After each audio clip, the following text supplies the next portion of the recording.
भगवान शिव ने बताया कि संसार में सुखी मनुष्य दुखी क्यों होते हैं और दुखी मनुष्य सुखी क्यों रहते हैं। प्रिय बंधु, संसार में दो प्रकार के लोग हैं, सुखी और दुखी, अमीर और गरीब।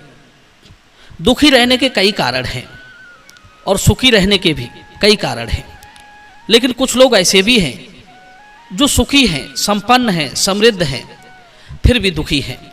और कुछ लोग ऐसे हैं जो दुखी हैं, जिनके पास धन नहीं है लेकिन फिर भी वे सुखी हैं। तो आइए समझते हैं इस कहानी के माध्यम से। मित्रों, गोपेश ज्ञान यूट्यूब चैनल में आपका स्वागत है। आपने ईर्ष्या का नाम तो सुना ही होगा। ईर्ष्या एक ऐसी चीज है जो अधिकतर लोगों में पाई जाती है और इसका मूल गुण है कि यह मनुष्य को दोनों अवस्थाओं में दुखी करती है। प्राणी चाहे निर्धन हो या संपन्न हो। निर्धन को तो इस तरह दुखी करती है, वो सोचता है कि हाय मैं निर्धन की निर्धन रह गया, बहुत मेहनत करता हूँ, बहुत परिश्रम करता हूँ, फिर भी धनवान नहीं बन पाता हूँ। और वो रात दिन यही सोच सोच कर दुखी रहता है कि वो धनवान बनता जा रहा है और मैं बही की बही हूँ। और धनवान को इस तरह दुखी करती है कि हाय पूरे मोहल्ले में मैं ही एक धनी था, अब तो धीरे धीरे सब मुझसे भी अधिक धनवान बनते जा रहे हैं। बस यही सोचकर घुट घुट कर मरा जा रहा है। ये सच है बंधुओं कि मनुष्य में ईर्ष्या भाव आने के कारण वो दूसरे के सुख और उन्नति से जलने लगता है और ये जलन उसे रात दिन कांटे की तरह चुभती रहती है। इसी कारण मनुष्य सुखी होकर भी दुखी रहता है। तो आइए बने रहिए हमारे साथ इस वीडियो में, आपको बहुत कुछ सीखने को मिलेगा। मित्रों, एक सेठ भगवान शिव की भक्ति में रत रहता था। एक दिन उसने शिव जी की पूजा पाठ करके उन्हें प्रसन्न कर लिया। शिव जी ने कहा, हे सेठ, मैं तुम्हारी साधना से प्रसन्न हूं और प्रसन्न होकर मैं तुम्हें एक चमत्कारी घंटा दे रहा हूं। इस घंटे में एक करामात है। तुम्हें जब भी किसी चीज की आवश्यकता हो तुम इस घंटे को बजा दिया करना। ये घंटा तुम्हें जो तुम मांगोगे वही चीज तुम्हें दे देगा। भगवान शिव बोले, एक बात और ध्यान रखना, तुम इस घंटे से जो भी चीज मांगोगे ये तुम्हें वही वस्तु तो दे देगा, परंतु वही वस्तु तुम्हारे पड़ोसियों के पास दुगनी हो जाएगी। और इतना कहकर भगवान शिव अंतर्ध्यान हो गए। घंटा पाकर सेठ बड़ा प्रसन्न हुआ कि अब तो मैं बहुत बड़ा धनवान बन जाऊंगा। पर अगले ही पल वो ये सोचकर बड़ा दुखी हुआ कि यदि उसने कुछ भी घंटे से मांगा तो उसके पड़ोसी बिना मांगे ही उससे डबल धनवान हो जाएंगे। इस प्रकार तो ये सभी मुझसे दुगने धनी हो जाएंगे। अब तो सेठ को बड़ी जलन होने लगी। सोचने लगा, नहीं, मुझे ये घंटा नहीं बजाना चाहिए, ना मुझे ये घंटा बजाना है और ना इससे कुछ मांगना है जिससे कि मेरे पड़ोसी धनवान हो पाएं। मित्रों, यही सोचकर सेठ ने भगवान शिव के उस चमत्कारी घंटे को भी कभी काम में नहीं लिया। धीरे धीरे सेठ कंगाल होता चला गया। पैसों की बड़ी तंगी आ गई।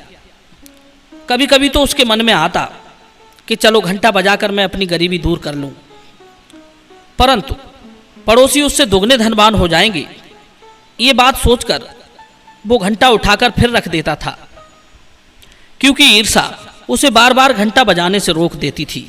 धीरे धीरे समय गुजरता चला गया। सेठ के खाने के लाले पड़ गए, लेकिन उसने घंटा नहीं बजाया, क्योंकि मित्रों समस्या तो वहां पर थी कि पड़ोसी सुखी हो जाएंगे। आजकल संसार में ऐसे बहुत से लोग हैं जो दूसरों की उन्नति देखकर दुखी होते हैं। एक बात बताऊं, ईर्ष्यावश मनुष्य अपने पास रखी हुई चीज भले ही खराब हो जाए, परंतु वो किसी पड़ोसी को, किसी जरूरतमंद को नहीं दे सकता। कितना खुदगर्ज है इंसान। यदि यही ईर्ष्या नदियों को हो जाए तो वे कभी किसी को पानी ना दे। यदि यही भाव वायु को हो जाए तो वो कभी किसी को वायु ना दे। इस प्रकार से तो सबका जीवन नष्ट हो जाएगा। तब तो लोग प्यासे मर जाएंगे, बिना वायु के मर जाएंगे। यदि यही ईर्ष्या वृक्षों को होने लगे तो वे फल देना छोड़ देंगे।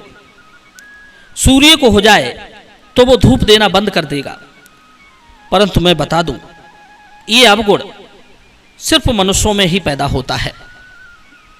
मित्रों, एक दिन सेठ तंग आकर परदेश के लिए धन कमाने के लिए जाने लगा। तो जाते जाते सेठ अपनी पत्नी को समझा गया कि देखो, वो घंटे को छूकर मत देखना। ये घंटा यदि तुम छुओगी तो तुम्हारे पड़ोसी बहुत बड़े धनवान बन जाएंगे। इस प्रकार से वो पत्नी को समझाकर चला गया। मित्रों, धीरे धीरे कुछ दिन व्यतीत हो गए। सेठ की पत्नी बड़ी दुखी थी।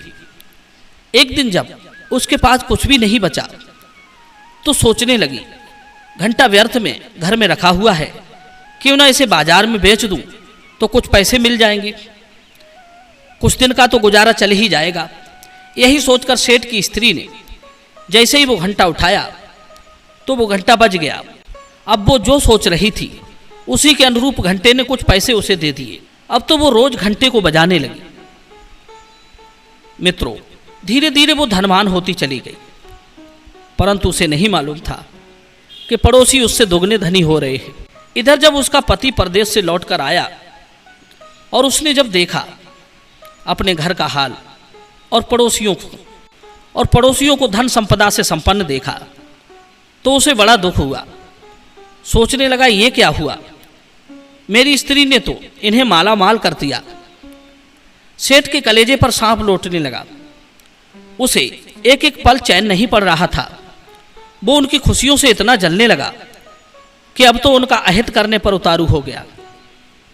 एक दिन उसने घंटा उठाया और उससे प्रार्थना की कि हे भोलेनाथ के घंटा, तुम मेरी एक आंख फोड़ दो। मित्रों, सेठ के इतना कहते ही सेठ की एक आंख फूट गई। अब तो पड़ोसियों की दोनों आंखें फूट गई। दोबारा उसने घंटे से फिर प्रार्थना की कि मेरे घर के दरवाजे के सामने एक कुआं खुद जाए। प्रिय बंधुओं, अब तो सेठ के द्वार पर एक कुआं खुद गया और पड़ोसियों के द्वार पर दो दो कुआं खुद गए।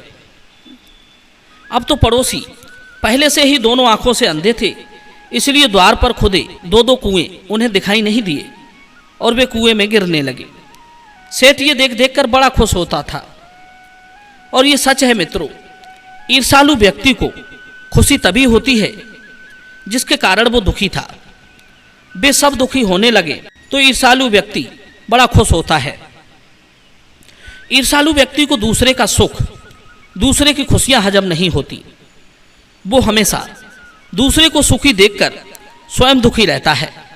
मित्रों, एक बात परम सत्य है, शुभ कर्मों से ही लक्ष्मी उत्पन्न होती है, दृढ़ता के साथ बढ़ती है, कुशलता से जड़ जमा लेती है और संयम से सुरक्षित रहती है। सेठ की बढ़ती ईर्ष्या ने उसकी लक्ष्मी को भी नष्ट कर दिया। एक दिन भगवान शिव सेठ के आगे प्रकट हुए और बोले, रे दुष्ट सेठ, संसार में दूसरों का हित चाहने वाला ही मनुष्य सुखी रहता है। जो और को खुश देखकर खुश होता है उस पर सभी देवता प्रसन्न रहते हैं।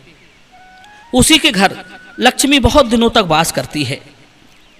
पर तूने ईर्ष्यावश दूसरों का अहित किया है, उनका बुरा किया है, इसलिए मैं अपना घंटा तुमसे वापस लेता हूं। इतना कहकर भगवान शिव जी उस घंटे को लेकर चले गए। उस सेठ की एक आंख फूटी की फूटी रह गई और उसके द्वार पर कुआं खुदा की खुदा रह गया। पड़ोसियों को तो भगवान ने पहले की बात ठीक कर दिया, पर सेठ एक आंख से अंधा रह गया। मित्रों, अब तो वो बहुत पछताने लगा। एक बात सच है मित्रों, जिस तरह बुढ़ापा सुंदरता को नष्ट करता है, आशा धैर्य का नाश कर देती है, मृत्यु प्राणों को और बुरी दृष्टि धर्माचरण को नष्ट कर देती है, उसी तरह अभिमान मनुष्य का सब कुछ खत्म कर देता है। सुखी होकर भी दुखी वही रहता है जो ईर्ष्या करता है, जो डहा करता है। दुखी होकर भी सुखी वही रहता है जो संतोषी है। मित्रों, छोटा होकर भी बड़ा कौन है? जो दूसरों को आगे बढ़ाकर चलता है, जो दूसरों को खिलाकर खाता है, जो स्वयं कष्ट सहकर दूसरों को सुख देता है, वो मनुष्य छोटा होकर भी बड़ा है। और बड़ा होकर भी छोटा कौन है? प्रिय बंधु, जो व्यक्ति धनवान होकर भी कृपण है, किसी को उसके होने का और ना होने पर कोई असर नहीं पड़ता। जो दिखने में तो बड़ा है पर कर्म में छोटा है, ऐसा मनुष्य बड़ा होकर भी छोटा है। इस संबंध में मैं आपको एक छोटी सी कहानी और सुनाता हूं। एक बार एक आम के पेड़ के नीचे एक बाबाजी बैठे हुए थे। आम पर बड़े सुंदर सुंदर फल लगे हुए थे। तभी कुछ बच्चों ने आकर आम के फल तोड़ने के लिए आम के पेड़ पर पत्थर मारना शुरू कर दिया। पत्थर लगने से आम के फल तो टूटे, पर एक पत्थर महात्मा जी के सिर में जाकर लगा। महात्मा जी घायल हो गए, सिर पकड़कर बैठ गए और जोर जोर से रोने लगे। महात्मा जी को रोता देखकर बच्चे घबराकर भागने लगे। तभी संत ने प्यार से उन बच्चों को बुलाया और कहा, बच्चों, डरने की बात नहीं है। मैं इसलिए नहीं रो रहा हूं कि मेरे सिर में चोट लगी है, आपने पत्थर मार दिया, बल्कि मैं ये सोचकर रो रहा हूं कि आपने आम के पेड़ को पत्थर मारा तो आम के पेड़ ने आपको खाने के लिए आम दिए, परंतु मुझे पत्थर लगा तो मेरे पास आपको देने के लिए कुछ नहीं है। संत की बात सुनकर बच्चे कहने लगे, महाराज, आपने हमें यह संदेश देकर बहुत कुछ सिखा दिया है। अब हम समझ चुके हैं कि बड़ा और महान वही बन सकता है जो दूसरों को सुख दे सकता है। छोटा होकर भी वो बड़ा है और बड़ा होकर भी वो छोटा है, जो दूसरों से लेता तो है पर दे कुछ नहीं सकता। कहते हैं, जो पुरुष सब मनुष्यों के कल्याण की इच्छा करता है, किसी के विनाश की बात मन में नहीं सोचता, जो सत्य बोलने वाला है, जिसका स्वभाव मीठा है तथा दमनशील है, वो उत्तम पुरुष कहलाता है। और आपस में मतभेद, ईर्षा द्वेष रखने वाला व्यक्ति उत्तम बिछौना पाकर भी पलंग पर नींद नहीं ले पाता है, उत्तम भोजन पाकर भी प्रसन्न नहीं होता है, स्त्रियों के पास रहकर भी तथा मागध सूत द्वारा गाई गई स्तुति से भी वो कभी आनंदित नहीं होता है। मित्रों, ऐसे लोग कभी धर्म का आचरण नहीं करते। ऐसे लोगों को सुखी रहना तो बहुत दूर की बात, वे दिन रात उसी दग्धाग्नि में जलकर नष्ट हो जाते हैं। इसलिए कभी अपने से चाहे भले ही धनवान हो, अच्छा खाता हो, उससे कभी डहा पैदा मत करना, उससे कभी ईर्षा मत करना। ईर्षा सबसे पहले स्वयं को नष्ट करती है, स्वयं को जलाती है। जब व्यक्ति स्वयं जलता है तब वो दूसरों का अहित करने की सोचता है।